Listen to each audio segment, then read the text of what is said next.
We know that today's real estate market is more challenging than the markets in recent history. So today what I'm going to talk about are the 3 challenges that realtors are facing in this market and how the best realtors overcome those challenges.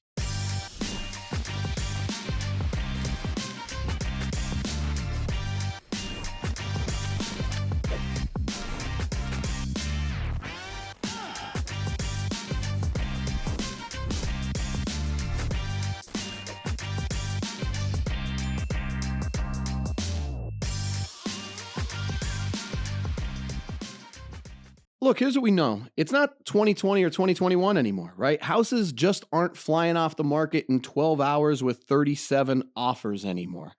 Buyers are cautious. Sellers are hesitant. There's a lot of realtors out there who are frustrated. So let's talk about some of these challenges and how the best agents overcome them today. The first one, of course, being consumer hesitation. Look, buyers are nervous. The rates are all over the place, right? Every day there's a new headline.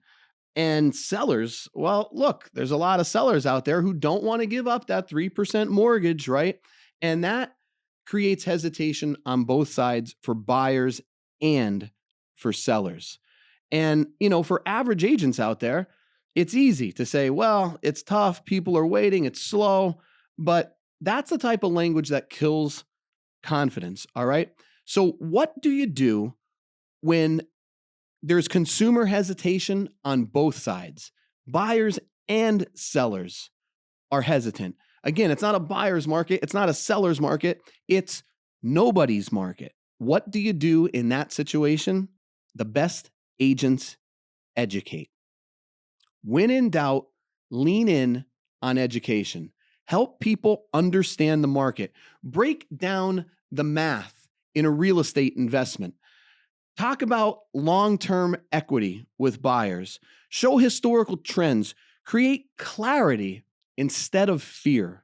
All right? Top agents don't sell on hype. They sell understanding. When consumers are uncertain, they tend to do nothing. If you become an agent who can create clarity and certainty, you will be the agent who overcomes those challenges in today's market. The second challenge that we're seeing in this market is, look, there's just a lot fewer transactions to go around, okay? Not as many houses are selling. The inventory is low. It's a real thing, all right? So what does that mean? More agents fighting over fewer deals. And in easy markets, you can get away off of like a cool personality, right? People want to work with somebody like that. You'll find business that way. But in a market that gets tighter, skill matters. It matters more than ever. And while the average agent is waiting for business, the top agents manufacture it. And that's easy to say, but what does that mean? It means this. They treat their database like gold, okay? They follow up relentlessly. They ask for referrals consistently, all the time, after every deal, no matter what.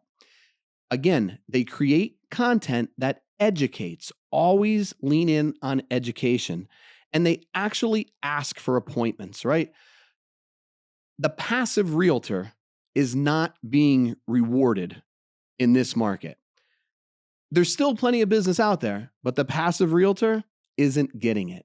The agents who make the call, the agents who have the hard conversations, the ones who say, who do I know that needs my help right now, right? That internal question, they're the ones that are winning.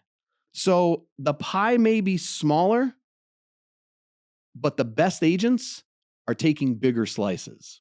And here's maybe the third challenge that can be almost debilitating: agent burnout and mental fatigue.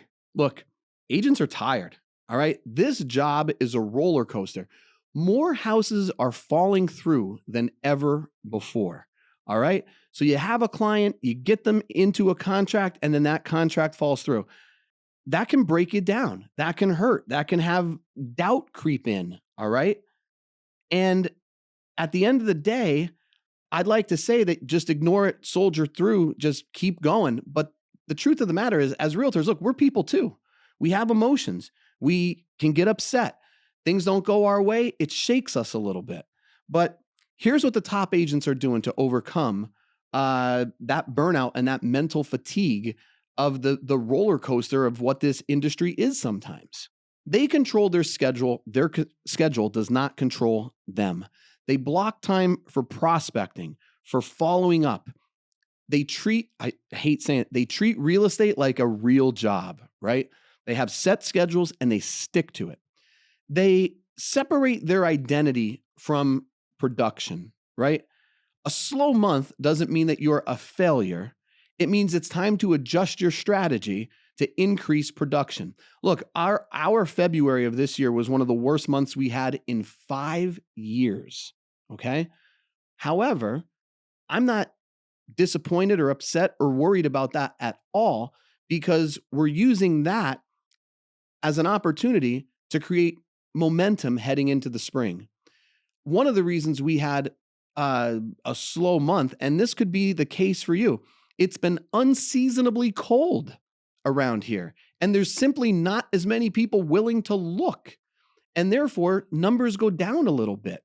But you know what that does? It creates pent up buyer motivation, right? So when those people come to the market, we have a plan for how we're going to get to them first. So even though we had a slow month, that's not our identity. We're going to make sure we use that slow month as a springboard to have a great spring market. And if you want to avoid burnout, if you want to avoid the mental fatigue, get yourself in the right environment. Cut the time and energy vampires out of your life. Get rid of the people in your life that just can't catch a break, all right? Surround yourself with producers. Be willing to be coached. Be willing to be held accountable. Because here's the thing, weak rooms create weak agents. Strong rooms create growth. Even though this market is challenging, it's not a villain, okay? And you're not a victim, by the way. The market's neutral. It is what it is. It doesn't have feelings. It doesn't care about you, good or bad. So what you need to do is you need to accept it for what it is. And this is how you could do that. And this is what you could be doing right now. Master your local data, okay? Talk to people every single day. I know you've heard me say this before, but it really is that simple. Have real estate conversations daily with as many people as you can. All right. Follow up like your income depends on it, because it does. All right. Build your brand through education, cut negativity out of your life, and raise your own standards. Okay. Hold yourself accountable to a high standard. Set goals that you think are unreachable, and before you know it, they may become reachable. So don't use the market as an excuse to pull back. Use it as a motivating factor to challenge yourself to get better, because the top agents are still winning, even though there's less business to go around. What are you willing to do to make sure you're on the right side of that equation and that you're the agent getting the bigger slice of the pie? Thanks for joining us for today's episode, everybody. If you want to hear more content, follow us at Real Estate Right Now Pod on YouTube. Once you're there, don't forget to subscribe and leave a review. And if you want to follow me directly, check me out. It's Dave Wychak at Facebook, LinkedIn, TikTok, Instagram, all the socials that you're already using.